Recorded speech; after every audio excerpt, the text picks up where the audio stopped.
Come up and join me on stage. Now, Mike is a co-founder of FazWaz. Correct. Here in Thailand. And I thought it would be great to have a conversation with him about the business, where it's come from. I mean, there's clearly the news of the deal with Lifeful and Dot Property and such. And I'm going to explore as much as I can with you, with what I can get away with asking you questions. But I think let's start the conversation about what is FazWaz and where did it all come from? Okay, I think it's best to start where it came from, actually, and then it evolves into what it is. So we started as a traditional brokerage, just basically outside in Phuket, which is very much a tourist destination. We're very much into vacation rentals. A company we never heard of at that time called Airbnb came on and basically took all our market share, so we transitioned into more the residential sales and long-term rentals as traditional brokerage. And we actually came to the Property Portal Watch in 2015, which was my first real exercise in really understanding the larger scope of things. And after I came out the program, I said to my two co-founders, everyone's talking about the transaction, but there's a lot of talking about the transaction, no one actually fully moving to it. So I made this analogy between Netflix and HBO at that concept in time, that we could probably move into the portal space. The way we looked at the portals was effectively just user base and traffic, and maybe brand. And we thought this was easier for us to acquire than the other side from the portals going to transactions. So we then eventually started shifting, and realistically, FazWaz is still in some sense a brokerage, but we have portal-like traffic. So we basically we have a website with hundreds of thousands of users every month coming in and transacting through FazWaz. And around 90% of all our transactions originate from the FazWaz platform. So we're very non-reliant on portals as it currently stands. Okay, so then how have you built the brand? And how have you built the traffic? Because that's not something you can do overnight. Yeah, no, so 100%. And this was one of our biggest challenges. I mean, we heard about this thing called SEO. We didn't really understand it. We paid every marketing consultant under the sun to help us out. We got nowhere. So we decided to build a unique tech team in Phuket. The reason why Phuket is that the bigger companies in Bangkok can't steal our tech team. So we managed to keep a really good focused team there and learn this together. And eventually we built up a platform that rivaled some of the market leaders. I mean, the market leaders in Thailand are Property Guru, obviously Lifeful, and then probably we're sitting around 3 or 4 in relation to traffic. So this took a long while to build up, but we did it gradually, and we had to learn the mistakes ourselves and eventually get to that basis. Yes. Okay. So you said, right, we're going to focus on the transaction. We're going to build our own lead source. Correct. And then as you're building out the transaction capacity or capabilities, what are some of the key lessons you've learned in that process? What were some of the things that went wrong and that you had to fix to make them go right? Okay, so at the start I was very much focused that the agents are, the presentation before was about the value of the agent themselves. Now, I was thinking long term that we could probably automate most of the agent processes. Now, in Thailand, there is not a limit of agents, there's a limit of good agents, or people that actually care and turn this into a profession. So the biggest mistake that I made, and my founders disagreed with me, was saying that we can get rid of all the agents, effectively, and just move fully into automated transactions, which we attempted to do. So we built out all the workflows from day one, from contract negotiation, valuation, all the way through to the end process, and try to automate transactions, everything. The honest truth is that right now, the agents facilitate this market. So that was probably the fundamental problem we made as a business. Okay, so as you build out the technology to support the agents, is probably the best way to think about it, what percentage of the transaction has been automated, and what percentage do you think still needs to have an agent involved? Yep, so at the moment, I would say around 50% of the actual transaction is automated. I mean, can't see how you can get any more as it currently stands in Thailand because of the restrictions of emerging markets. But like my genuine thought process is that if we fast forward 100 years, do we agree that agents' role would be redefined? Of course we do. So I think it's a matter of when, not if, this actually starts moving towards more automation. But in terms of the parts that we fully can't automate at the moment, in some more established markets, I don't know, maybe Japan, where you can access property through keyless entry, or This cannot be done currently in Thailand. The infrastructure doesn't exist to provide this. So I think part of it is that the market is slightly behind. I think there's a level of evolution, but things like contract negotiation, price negotiation, I believe that this can happen online at some point. But part of it is education in a market perspective for both the buyers and the sellers. I mean, some of the fundamental problems in the Thailand-based market is that although people think this is very much a domestic market, the market heavily relies on foreign direct investment. So you have FazWaz really serves more of a upper class of terms of Thai nationals and a very heavy foreign market. Because the honest truth is the domestic market doesn't really value agents at all. They literally go house to house and transact and go down to the land office, and the value of the agent is not there. So in some sense, the agent's been removed in the market already, but just through a peer-to-peer basis. So, yeah. Okay, so as you're building it out, what are, and you talked about the belief that you could make it all automated, and then you've sort of come to the realization that the people are still needed as part of the process, Yes. Especially in this market. And as you've grown the business, what sort of, are you able to give us some idea of sort of volume of transactions that you guys do? Yeah, so we do a few hundred transactions in terms of sales and rentals, say, on average per month. And it's growing at a rapid rate. I mean, I think we're growing around 5 times per annum at the moment, so the growth is very heavy.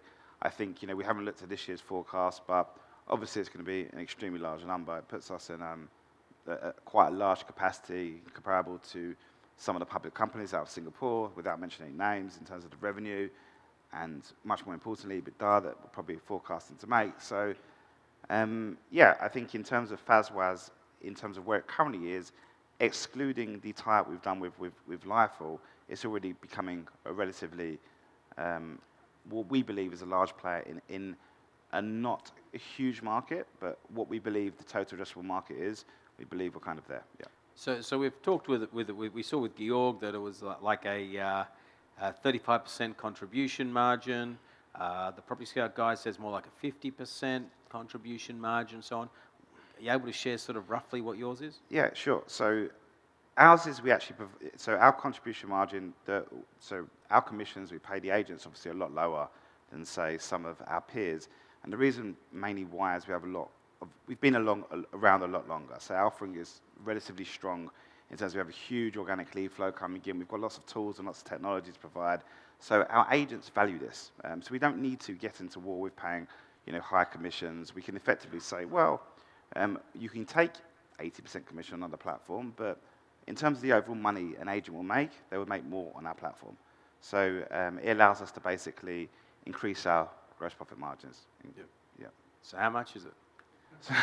You did a very good job avoiding. Yeah. So roughly, just ballpark. So on average, we pay around 30% to commissions. Right. So on an equal thing, that your contribution margin's more like a 60 to 70%. Correct. Georg's is like a 35%, and in between the two of you is Property Scout. Yes. Is what I've taken out of some numbers today.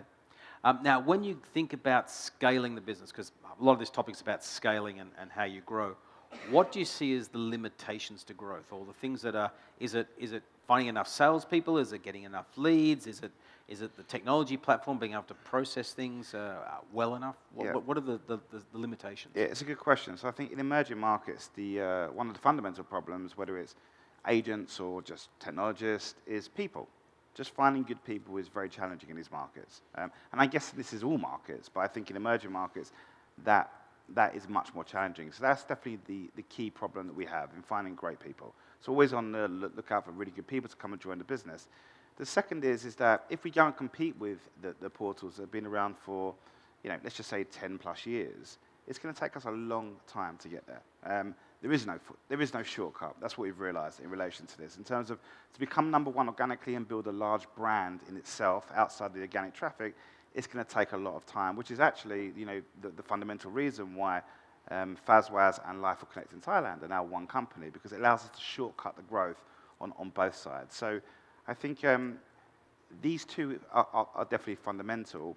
Another massive challenge is actually we're limited by the infrastructure and the regulations what the government lay down. So, for example, in Thailand, there's a very grey area around if, for example, foreigners are allowed to sell real estate. So there are some restrictions in the local markets depending which one we're operating in. So I would say they're probably the three fundamental challenges. Okay, so when you think about the further pushing this scaling, and we've heard about the deal that you've done with Lifeful, and we're not going to go into the details of that, but what's interesting is there's and Malcolm had on a chart this morning of FazWaz plus .property.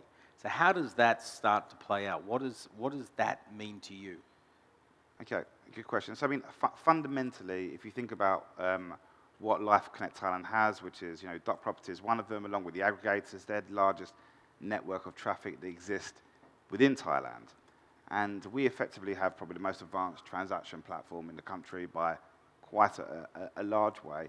The combination of both of these assets together could become potentially one of the region's biggest transaction platforms, full stop. So the opportunity is extremely large if we capitalize on the correct way. Now, we haven't exactly come to a full decision about how to integrate both platforms together, but right now we think brand, traffic, the ability to pop out lots of transactions, and the opportunity is extremely large. So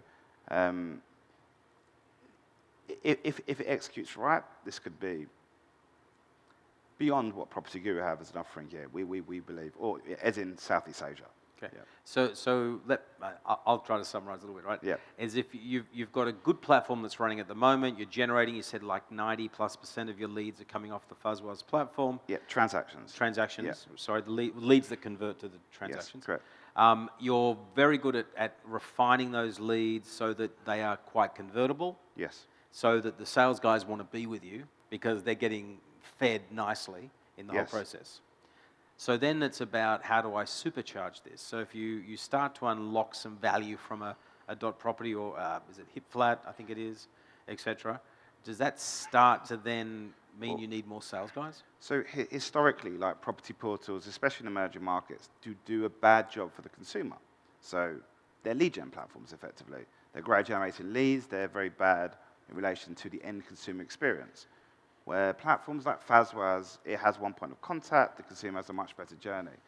So we believe that in the current state, this will not work, the way .property and FazWaz are structured. But the lessons between both companies combined and modifying, say, .property in relation to utilize FazWaz processes and the reverse in relation to FazWaz using Lifeful Connect processes, we think that this is the way forward. Because, for example, our lead qualification process is not a name, number, and email, which the majority of portals are. It goes through a huge, maybe 30, 40-step process to define what a lead to us is. Not a lead. We don't talk about leads in general. We talk about something called handovers, which is the concept of an agent actually interacting with a client. So a lot of the metrics and things are slightly different. But we believe that the integration of the knowledge of both companies will allow us to get there. Let's just dive a bit onto this lead. What was you said, like 30 or 40 characteristics you need to understand about a lead? What are we talking about? Clearly, the obvious, the name, address, what you're looking at. Yeah. But what else do you capture? Okay, so when someone comes into FazWaz, we profile them. So I think I can't remember the last stat, around 30% of all our users log in, and we're tracking you everything, basically. We're tracking who you are, what demographic you are, even we're connecting to your LinkedIn to find out really as a person without you giving us any information. You go through your search. Now, when most people inquire, they don't actually give you the real information. They go for some properties on a lower budget, etc. But we can basically tell before you inquire what you're looking for. So then we can effectively reach out to you. I'll give you an example. There could be a project. Let's call it Project X, a new homes.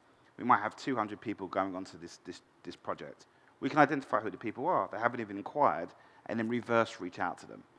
And we have a lot more information than just their name, number, and email. We have their full search criteria, and we've basically mapped them to different buckets of people that follow the same criteria. So it helps us really understand who the user is and what they're going to do. Okay. So what do you think are going to be some of the challenges of, you've got yourself, you've got .property, you've got some other assets you now get to play more closely with.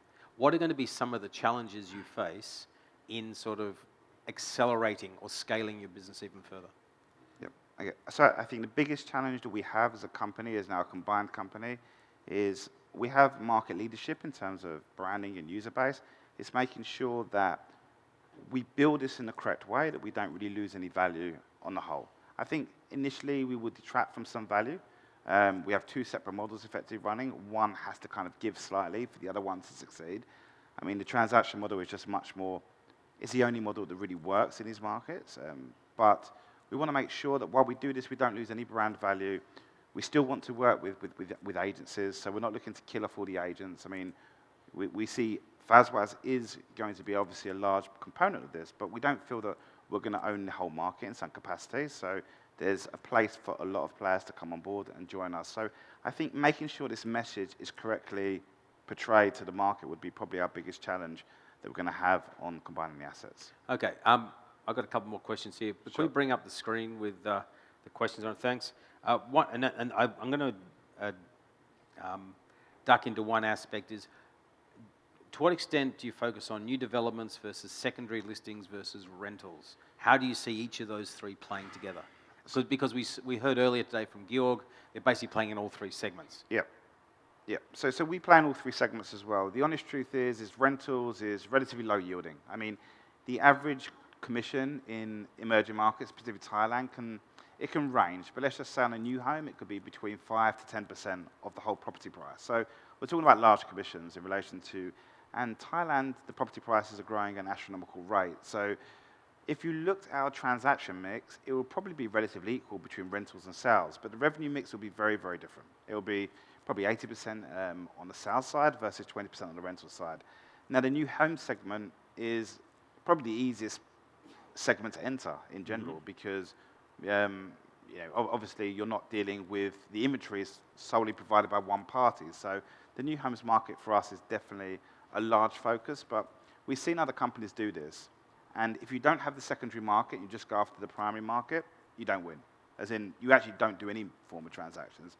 And I think there's examples in Thailand that's happening. So I think that you need all segments to be working hand in hand to create some synergy effects between all the business lines. Okay, which makes a lot of sense. Let's talk about here. It says, do you pay your agents a salary or are they commissioned? So the majority of agents are commission only. So we have a process where agents join and we can provide them with some remuneration because we don't want to kill them in the first period. But after a while, their performance only. We're basically handing everything to them on a plate. We have all the lead flow under the sun. We've got the biggest supply of inventory in the country. So it's like we have both sides. So if they can't do transactions effectively, then maybe you shouldn't be in sales. This is, now, if I wanted to become an agent with you, do I just download this Pop Deal app and register? So there are some qualifications. So it's not like, I guess Grab has qualification processes, but PopDeal effectively, if you've gone through our qualification process, you can download and effectively you can grab leads from day one. There's a huge lead pool going through. And not only do you have access to our leads, you have access to our inventory. So you can basically match it up. So it basically does everything for you. It's not just grabbing and then it's the whole full-end transaction process in one system. It was actually based on OpCity, which is the US, which I think Realtor.com bought. So we used a lot of this to understand how this would work in a localized market and spent probably the last 2 years building this platform. So it's very easy to get started and just start transacting with the company. Okay. How many agents do you have in-house, roughly? So I think around, in terms of our own agents, around 150, I would say, and probably split between rentals and sales. But what we pride ourselves on is our average transactions per agent is high. So we're actually, that's what we're focused on. We don't want 10,000 agents. We want as little agents as we can, doing as many transactions as we can. So we want to go for efficiency, because otherwise you're stripping out all your EBITDA margins. It becomes, because even though you're not paying the agents, the periphery of supporting the agents becomes very expensive. So so we're focusing basically on the efficiency of agents versus pure headcount. Okay. Why would you bother listing on your own portals, your properties on your own portal, if you can list on other portals and get the traffic? So why didn't you just get traffic from .property or from the other sites? So when we tested this out, so we used to list on DD Property and .property before we was one combined entity, which is only recently, and the transaction ratio was about 10 times higher on FazWaz versus going to a portal. And it's not nothing to do with any of them two portals specifically, it's just the whole portal narrative does not work that well. So the honest truth is that we will list on other portals, but all the transactions will still happen from FazWaz itself. Okay. But if you then track the leads back to the lead origin? It was always FazWaz. Okay. Yeah, so 90% of the time was FazWaz. Okay. Yes. So I think maybe people come into your site because that was a destination and they knew, they almost self-qualified by coming there? Pretty much, but say you've got 100 leads from portal, 100 leads from FazWaz, we do 1 transaction from the portal and 10 transactions from FazWaz. So it then makes you spend more time focusing on what's working versus not what's working, because the portals, we can't control the journey. Maybe until now, which possibly we can control the journey moving forward. Okay. I guess when you mentioned before about lead attribution, you're telling everything they've looked at, all the properties they've interacted with, and that detailed information. You have the full historic knowledge of what that consumer's done. Not only that, say for example, Simon, you're looking in Australia, and you're not even logged on the system, and you come back on your phone in Thailand, it notifies one of our agents that you're now in Thailand. So it's very smart how it works. So it's tracking your IP. When you move countries, it will shift, and our agents will be notified. So just when you're viewing, not inquiring or anything like this. So it will allow them to then reverse and reach out to you and say, hey. And that's because you've got control over the lead source. You're able to far better embed yourself. Correct, because we own the consumers. The leads is a byproduct of the consumers. So we own that flow, which really helps us. Okay, a bit of a controversial question. Is Dot Property going to cut out other agents, and why would anyone trust Dot as a property moving forward? Which is a similar question to when we had the real estate Dot, the Cambodian guys up here, and also the Myanmar guys who've got that blended model. Yeah. Do you see it's being as similar to that? So the honest truth is, I think the way the model is going is that we only want good behaving agents on the platform. So right now in this market, it's a mess. There's a lot of scraping going on. You know, people have hundreds of thousands of listings that they don't own. We don't want this process. It makes a very bad experience for consumers from the end-to-end touch. Not to generate leads. You get loads of leads, but transactions are very, very narrow. So we want to work with good professional agencies. So the best way to answer that question is that we will work with good professional agencies, but any agencies that aren't good and professional will probably be not part of our ecosystem moving forward. And yeah. Okay. And you would still work with them on an advertising basis or on a co-broking basis, or whatever works best for them? Yeah, so I think that's yet to be defined in terms of where the model goes. But I think realistically, in terms of the subscription model, it's, you know, if you can, you know, all the numbers are kind of public in relation to DBD in Thailand. You can see how much the portals are making. It's a very challenging model. Yeah. So we don't see this as the future model of where we're going with this. I don't think anyone's going to disagree that the advertising model is just very, very hard. And as we saw when we had Tom and Justin up here before, that, you know, they're getting $10, $20. It's just such a small amount of money, and the transaction is where a lot more value is. Correct. In the process. Yep. Now, a few other questions I think are interesting. What is the lead leakage percentage, if you have any, and how do you manage this problem? Yeah, so this is actually why we built Pop Deal. So Pop Deal is basically, I think Marco was talking about it, but we built this whole grab system for real estate, so we actually have it running. So what this allows people to do is it makes lead grabbing competitive, and it tracks every call, everything, all in one platform. So everything is fully tracked. So it reduces leakage massively.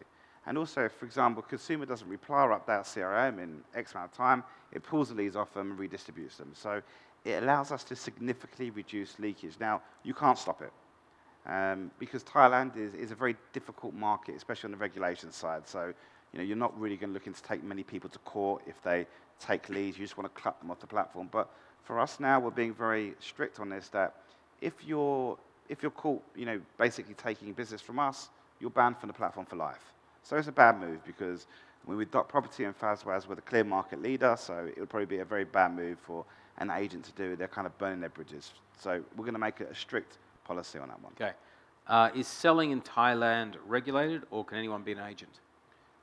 So at the moment, there's no regulations being an agent. And it actually creates a very bad experience, because, I mean, Simon, you could just be like, I'm a real estate agent tomorrow, and cool, you can join. So no, it's not regulated. It should be. And we would be happy if there was regulation to come in to help enforce the market, yes. Yeah. I'm not going to drag you in on a us versus them conversation. I think there's enough presentations being done to allow people to draw their own conclusions. What is next for FazWaz? Where do you see it in 3 to 5 years? So I think for FazWaz now, I have to think more about the group in terms of, like where do I see the group of companies going? And it's not just Thailand, the remit is slightly larger in other countries. But if you fully ask me, we believe, especially in the next 3 years, that we'll probably, our aim is to become the largest transaction player in Southeast Asia, specifically. That's kind of where and we believe that we have the right components now. There's not too many ifs. It would be silly to get this wrong. That's how we feel. So if you ask us 3 years, I think we'll probably a huge amount of revenue, one of the biggest in Southeast Asia. Yeah. So what's interesting is probably Scout has the aspiration to be the largest in Southeast Asia. We saw some charts there. You guys have the aspiration. Georg and Juai IQI have the aspiration. But what I think is interesting is being the biggest probably doesn't matter, because if you can get to 3 to 5% market share, you're going to be a big business anyway. Yeah, so I agree, but I also disagree with this one. This comes up, I think the markets aren't as big as everyone pretends they are. We look at this, we've been around for a long while within this market, and because of the very much domestic part of the market, that actually, when you roll out the numbers, people competing for such a small segment that really is a winner-takes-all, in our opinion, specifically in this market. If it's somewhere like the UAE, which is a much bigger market, a much bigger ticket size, much easier ownership rules, much more fluid, I agree that it could be multiple players, but I think the cost per acquisition will get large. So that's just my take on it. So I do believe if we all had 5%, great. I can't see that all happening in that basis. It's going to be interesting to watch how this market sort of plays out over the next few years. One last question is, and this one is, how long from the first engagement from an agent with FazWaz until they start getting deals? And how long, from recruitment, onboarding, training, and then starting, how long does that process take? Yeah, so we have a probation period around 3 months where we give them basically, an easy ride for 3 months with agents to say, look, if you didn't redo any transactions within the first 3 months, we're okay with it. But usually we have out the first 6 weeks, from day one of training to 6 weeks, people start transacting. Now, it's very unlikely it's going to happen in the first week because leads come in, viewings have to take place, so it's a gradual process. But we've got some really good people. I think Jessica's here. She's one of our training people. It happens very, very quickly, and we're very good at it. So, yeah. Fantastic story. Thank you for sharing the journey and to talking quite openly about this new deal that's come on board. And good luck with bringing it all together. Cheers. And then execution in the future. Thanks, Simon. Thank you. Thanks, Mike. Thank you.